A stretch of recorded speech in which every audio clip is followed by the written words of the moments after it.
teman-teman, mulai hari ini kita akan sharing video yang berjudul Suamiku Jadul. Mohon maaf teman-teman jika ada nama yang kebetulan sama, itu bukan disengaja. Mudah-mudahan teman-teman semua menikmati cerita ini dan selalu sehat, sukses, bahagia dengan keluarga. Suamiku jadul. Namanya kuno, Perlindungan. Biasa dipanggil Parlin. Tak punya akun Facebook, apalagi Instagram. Nomor kontak di HP-nya hanya 15. Semuanya keluarga. Itulah suamiku. Kakakku menyebutnya suami jadul yang hidup di tahun 80-an. Enak juga punya suami jadulnya. Orang sibuk dengan HP-nya masing-masing, dia justru cabut rumput. Kata kakakku seraya menunjuk suamiku yang lagi cabut rumput. Perkataan kakakku ini justru seperti hinaan untukku. Saat itu kami seperti biasa berkumpul, semacam arisan tak resmi. Kami satu keluarga selalu berkumpul setiap bulan di rumah orang tua. Ya, memang begitu. Ketika semua orang sibuk dengan HP-nya, suamiku justru membersihkan halaman rumah orang tua. Kadang aku malu juga, entah apa kelebihan suamiku ini, sehingga ayah dulu ngotot menjodohkan kami. Maklumi aja, orang kampung memang keahliannya cabut rumput, kata kakak iparku seraya tertawa.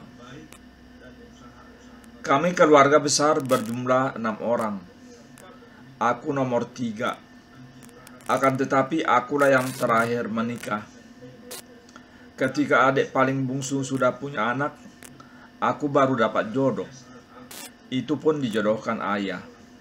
Orang kampung, pengangguran pula. Aku bilang pengangguran karena memang dia tak punya kerja. Seharian hanya di rumah. Akan tetapi dia rutin kasih uang belanja. Entah dia dapat dari mana aku tak tahu. Kami baru 3 bulan menikah. Aku bahkan belum tahu dia kerja apa. Penampilannya juga memang kuno. Masih setia dengan rambut gobel, masih setia dengan celana keper. Di rumah seharian justru hanya pakai sarung. Gaul dikit napa bang? Kataku pada suami ketika dia lagi sibuk membersihkan halaman. Kudatangi dia karena tak tahan di obrolan saudaraku sendiri. Gak percaya diri abang, dek. Cerita mereka urusan kantor terus. Aku hanya tahu rumput, jawab suami seraya terus mencabut rumput. Udah, kalau begitu aku ikut cabuti rumput, jawabku seraya duduk dan mulai kerja. Perkenalan kami dulu sangat singkat sebelum menikah. Hanya kenalan 10 hari baru nikah. Kau percaya pada ayahnya? Begitu kata ayah sewaktu mengenalkan kami. Tentu saja percaya ayah, jawabku. Menikahlah dengannya, kata ayah lagi, seraya menunjuk pria jadul itu. Saat itu aku hanya diberi waktu berpikir 1 hari. Kuterima dengan pertimbangan umur yang sudah kepala 3, karena aku juga percaya pada ayah. Tak mungkin dia menjerumuskan putrinya sendiri. Kami menikah 10 hari kemudian. Aku bahkan belum pernah dibawa ke rumah mertua. Kenal mertua hanya ketika resepsi saja. Aneh kan? Akan tetapi itulah hidupku. Kami kumpul ketika makan siang. 6 anak dan 6 menantu semua berkumpul di meja makan. Ayah mulai bicara. Ayah berencana mau umroh. tapi uangnya tak ada. Bersediakah kalian membantu ayah? Tanya ayah. Semua kami terdiam dan saling berpandangan. Belum pernah ayah minta bantuan begini.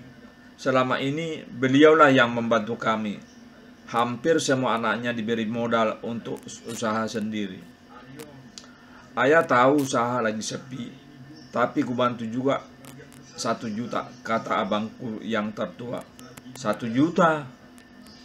Dia yang paling lumayan hidupnya hanya bantu 1 juta, bagaimana yang lain? Aku juga 1 juta, kata kakak yang nomor 2. Dan disambung saudara yang lain hanya bisa bantu 500.000. Tinggal aku. Kulihat suamiku yang seperti biasanya hanya diam saja. Batalkan saja ayah, hanya dapat 4 juta. Biaya umroh udah berapa? Kata abangku yang tertua. Sisanya aku yang talangi, kata suamiku tiba-tiba. Semua mata mengarah ke suamiku. Aku juga ikut melihat suamiku. Bagaimana dia bisa bicara begitu, sedangkan rumah kami saja masih kontrak. Beli HP saja dia tak mampu. Bang, kataku pada suami, lebih cepat bertanya. Ingin melihat kesungguhan. Iya, aku bayar semua, kata suami. Nada suaranya kedengaran yakin sekali.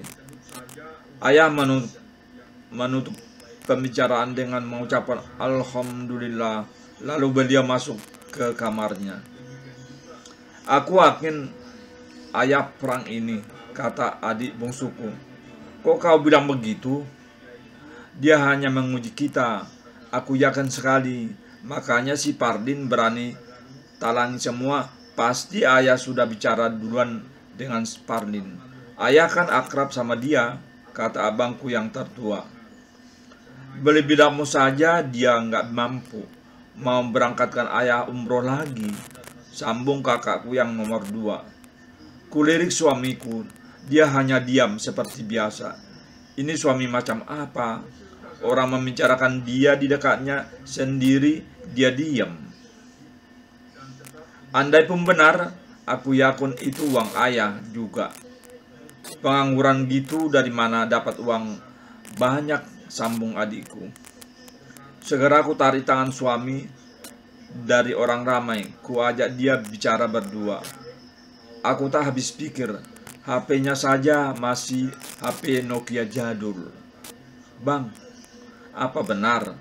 Tanyaku setelah kami berduaan. Iya dek, benar. Bang, kalau memang ada uang abang segitu, lebih baik beli motor baru. HP baru aja, kataku lagi. Loh, kok ada begitu? Itu kan orang tuamu. Mungkin ini keinginan terakhirnya. Baik, dari mana abang ambil uang besar gitu? Lah, itu hanya 1 sapi, dek. Untuk 1 sapi? Iya, dek, hanya seharga 1 sapi. Begitulah ceritanya, dan ikuti cerita bersambung.